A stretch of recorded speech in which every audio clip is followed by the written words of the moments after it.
सभी अलग अलग देशों से जो हमारे छात्र हैं, मैं उनका सबका उत्तर प्रदेश की सरकार की ओर से स्वागत भी करता हूं और आपके उज्जवल भविष्य की भगवान तथागत बुद्ध से प्रार्थना भी करता हूं।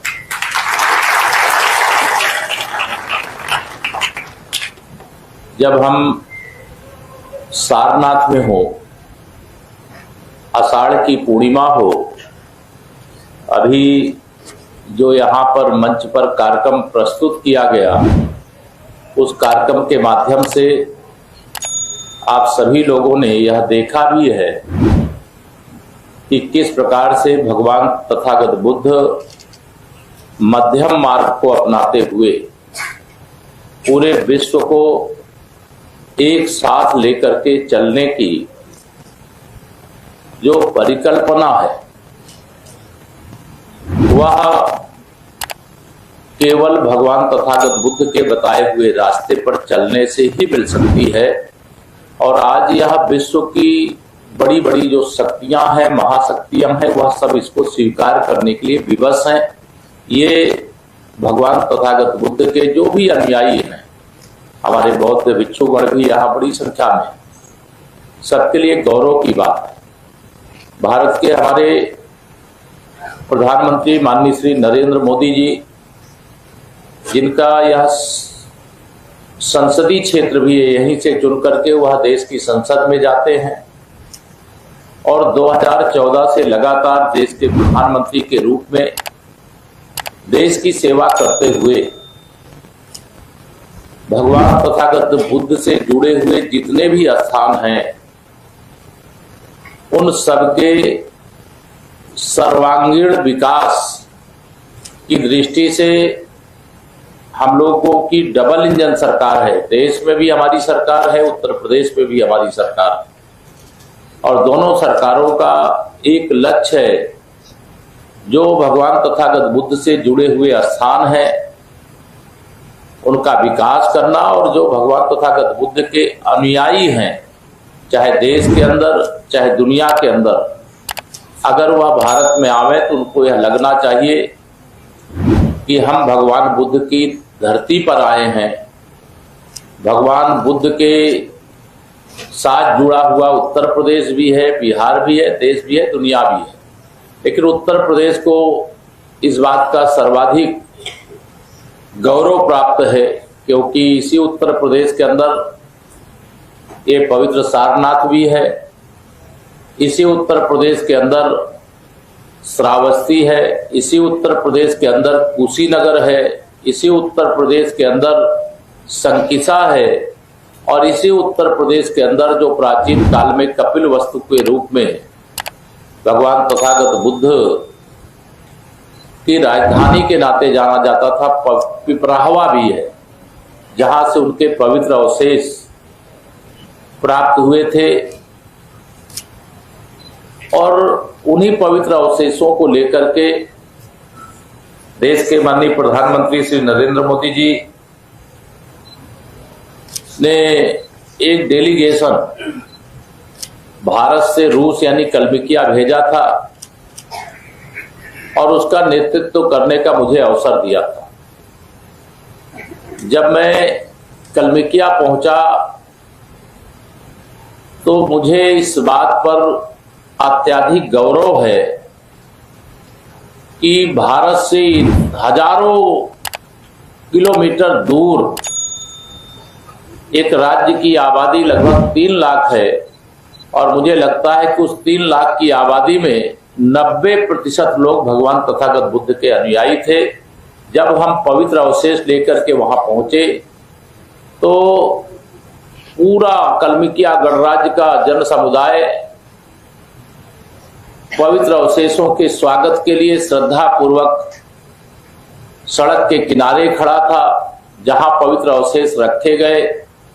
वहां 1 सप्ताह का लगभग कार्यक्रम था। वहां लगातार लोगों का केवल कलमिकिया से ही नहीं बल्कि आसपास के जो देश थे वहां से भी लोगों के आने की जब भीड़ हम लोग देख रहे थे तो हमको ये लगा कि जिस भारत की धरती पर भगवान बुद्ध ने उपदेश दिया, प्रथम उपदेश दिया, जहां उन्होंने परिनिर्वाण प्राप्त किया, जहां वह स्वर्ग से धराधाम पर आए, जहां उन्होंने वर्षावास, अधिकांश श्रावस्ती, कौशाम्बी, अयोध्या सहित कई स्थानों पे उन्होंने बिताने का काम किया। उन सारे स्थानों को हम जब यहां देखते हैं तो अभी यह तो मैं आप सबको पूरे विश्वास और भरोसे से कह सकता हूं कि भगवान तथागत बुद्ध को लेकर के एक अंतरधारा बहुत तेजी से आगे बढ़ रही, जो दिखाई तो लोगों को प्रत्यक्ष रूप से नहीं दे रही है, लेकिन वास्तविकता के धरातल पर बहुत गहराई से भगवान तथागत बुद्ध के प्रति लोगों का ध्यान जा रहा है। भगवान बुद्ध के बताए हुए रास्ते पर चलने के लिए लोग संकल्पित हो रहे हैं। इसलिए आज का दिन जब यहाँ पर इतना बड़ा आयोजन है, आप सब ने किया है अंतर्राष्ट्रीय बौद्ध परिसंघ के तत्वाधान में, और मुझे आज पहली बार इस परिसर में, इस स्थान पर आने का मौका मिला। हम आपको ये जरूर विश्वास दिलाना चाहते हैं कि सरकार की ओर से जो भी करना होगा वह सब कुछ हम लोग करने के लिए सदा तत्पर थे, तत्पर हैं और तत्पर रहेंगे। लेकिन व्यक्तिगत तौर से भी मैं आप सबको यह जरूर कहना चाहता हूं कि इस स्थान से जुड़ करके मुझे विशेष गौरव की अनुभूति हो रही है। आज इस कार्यक्रम में अंतर्राष्ट्रीय बौद्ध परिसंघ के द्वारा मुझे पहले ही बताया गया था कि मुख्य अतिथि के नाते मुझे शामिल होना है, लेकिन किसी भी रूप में ऐसे कार्यक्रम में शामिल होना ये गर्व की बात है, मेरे लिए बहुत सम्मान की बात है। मैं इसके प्रति आपका आभार प्रकट करता हूं। हम सभी जानते हैं कि भगवान तथागत बुद्ध से जुड़े हुए जो अनुयायी हैं वो जानते हैं कि पूरे दुनिया के अंदर लगभग 40 देश ऐसे हैं जहां बहुसंख्य, बड़ी संख्या में भगवान बुद्ध को मानने वाले लोग हैं, और अधिकांश देशों में तो अगर गिनती गिनेंगे तो दुनिया का कोई देश ऐसा नहीं होगा जहां भगवान बुद्ध का संदेश ना पहुंचा हो, जहां भगवान बुद्ध के अनुयायी ना। यह ऐसा समय है जब हम सबकी जिम्मेदारी भी बढ़ जाती है, और मुझे गर्व इसलिए होता है कई बार कि उन सम्राट अशोक महान का मैं वंशज हूं जिन्होंने बौद्ध धर्म को दुनिया के अलग अलग देशों तक पहुंचाने का शांतिपूर्ण प्रयास जो उन्होंने किया, जिसे आज भी स्वीकार किया जाता है। आज यह भी दोहराया जा चुका है, लेकिन मैं दोहरा रहा हूं कि देश के आदरणीय प्रधानमंत्री जी जब विश्व का सबसे बड़ा मंच वर्तमान व्यवस्था में, जिसे संयुक्त राष्ट्र संघ कहते हैं, उस मंच से खड़े होकर के वह कहते हैं कि हमने संसार को भगवान तथागत बुद्ध दिया है, भारत ने दुनिया में युद्ध नहीं दिया है, शांति दिया है, सबको एक साथ लेकर के चलने का जो प्रयास लगातार हो रहा है। आज पूरी दुनिया के अंदर भारत के प्रति जो आकर्षण है, भारत की नीतियों का जो समर्थन है, भारत के प्रधानमंत्री माननीय श्री नरेंद्र मोदी जी का दुनिया के 35 देशों का जो सर्वोच्च सम्मान प्राप्त हुआ है, वह भारतवासियों के साथ साथ भगवान तथागत बुद्ध हमारे पास हैं। इसलिए उस सम्मान को प्राप्त करने का हमको अवसर मिला है, सम्मान मिला है, हम इसका स्वागत भी करते हैं और माननीय प्रधानमंत्री जी को हृदय से इस संस्थान परिसर से हार्दिक बधाई देते हैं, क्योंकि दुनिया के 35 देश, उनका सर्वोच्च सम्मान दुनिया के किसी दूसरे नेता को नहीं प्राप्त हुआ, लेकिन माननीय प्रधानमंत्री श्री नरेंद्र मोदी जी को प्राप्त हुआ है। जितने भी भगवान तथागत बुद्ध से जुड़े हुए स्थान हैं, उनकी कनेक्टिविटी चाहे रेल मार्ग से हो, चाहे सड़क मार्ग से हो, चाहे हवाई मार्ग से हो, यह बनाने का प्रयास किया गया। वाराणसी जहां बैठे हुए हैं, सारनाथ यहाँ पर है, यहाँ अंतर्राष्ट्रीय हवाई अड्डा, कुशीनगर जहां भगवान तथागत बुद्ध ने परिनिर्वाण को प्राप्त किया था, वहां पर भी अंतर्राष्ट्रीय हवाई अड्डा है। बिहार के गया में वहां पर भी अंतर्राष्ट्रीय हवाई अड्डा है।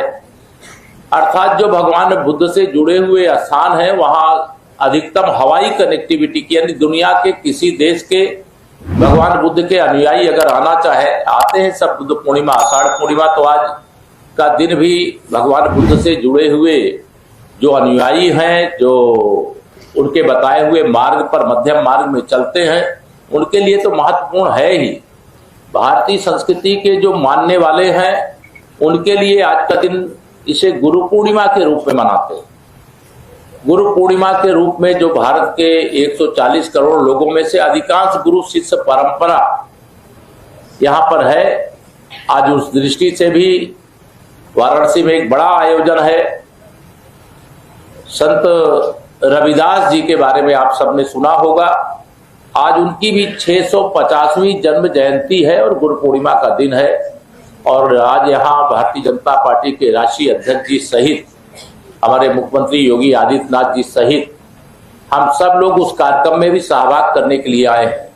वाराणसी का एक अलग प्रकार का महत्व है। यहाँ भगवान बुद्ध के अनुयायी भी आते हैं, संत रविदास जी के अनुयायी भी आते हैं, उनके भी अनुयायी दुनिया के अधिकांश देशों में है। और यहाँ बाबा विश्वनाथ, जिनको विश्वनाथ मम नाथ पुरारी त्रिभुवन महिमा विदित तुम्हारी, इस प्रकार की चौपाई श्री रामचरितमानस में है। ऐसे बाबा विश्वनाथ जी की भी यह नगरी मानी जाती है। तो यहाँ एक तरह से त्रिवेणी है। मतलब अगर भगवान बुद्ध के अनुयायियों के कहे, संत रविदास जी के अनुयायियों की दृष्टि से कहे, और चाहे बाबा विश्वनाथ जी के प्रति जो के अनुयायी हैं, भक्त हैं, उनकी दृष्टि से कहें, तो एक प्रकार से त्रिवेणी है। इस काशी का एक अपना अलग महत्व है। और जब से हमारे देश के प्रधानमंत्री जी यहाँ से सांसद के रूप में देश की सेवा करने का अवसर प्राप्त किए हैं, तब से सारनाथ का और भी अधिक विकास भी हुआ है। यहाँ जन सुविधाएं भी बढ़ी है। और यहाँ जो आप सब रिसर्चर्स हैं संस्थान के अंदर, वह सब भी लगातार प्रयास जो कर रहे हैं। आने वाले समय में इसकी बड़ी जरूरत रहेगी। और जिस प्रकार से पाली भाषा, मैं नहीं समझता पाली भाषा, लेकिन ये अच्छा किया भी आपने मंच से, पाली में भी और संस्कृत में भी और हिंदी में भी जो आपने यहाँ प्रस्तुति दी, उससे जो नहीं भी समझता है उसको भी सारी बातें समझ में आती हैं कि भगवान बुद्ध से जुड़े हुए विषय को कैसे जन जन तक पहुंचाया जाए। और लोग प्रतीक्षा कर रहे हैं। भगवान बुद्ध को तो सब जानते हैं, लेकिन भगवान बुद्ध को जानने के बाद उसके आगे जानने के लिए जो बाकी है वह आप सब जनाने का प्रयास करिए, या मैं आप सबसे आह्वान करता हूं। और आज के इस सफल कार्यक्रम के लिए मैं आप सबको बहुत बहुत शुभकामनाएं देता हूं। जहां कहीं भी सरकार की ओर से कोई जरूरत पड़ेगी, हम सबको कोई सूचना प्राप्त होगी, हम सदैव आपके साथ खड़े रहेंगे हर प्रकार से सहयोग करने के लिए। और इस दृष्टि से जो आप यहाँ पर कार्य कर रहे हैं, इसमें आप आगे बढ़े, यही हम मंगल कामनाएं प्रकट करते हुए अपनी वाणी को विराम देते हैं। भगवान तथागत बुद्ध के चरणों में नमन करते हैं। और आगे भी जब अंतर्राष्ट्रीय बौद्ध परिसंघ के द्वारा कोई कार्यक्रम उत्तर प्रदेश में या देश में कोई होगा, तो उत्तर प्रदेश की ओर से हमारे तमाम सब लोग हैं वो तो भूमिका निभाएंगे ही। लेकिन अगर मुझे भी कहीं ऐसे किसी कार्यक्रम में हिस्सा लेने का सौभाग्य मिलेगा तो मैं इसके लिए आभारी रहूंगा। बहुत बहुत धन्यवाद।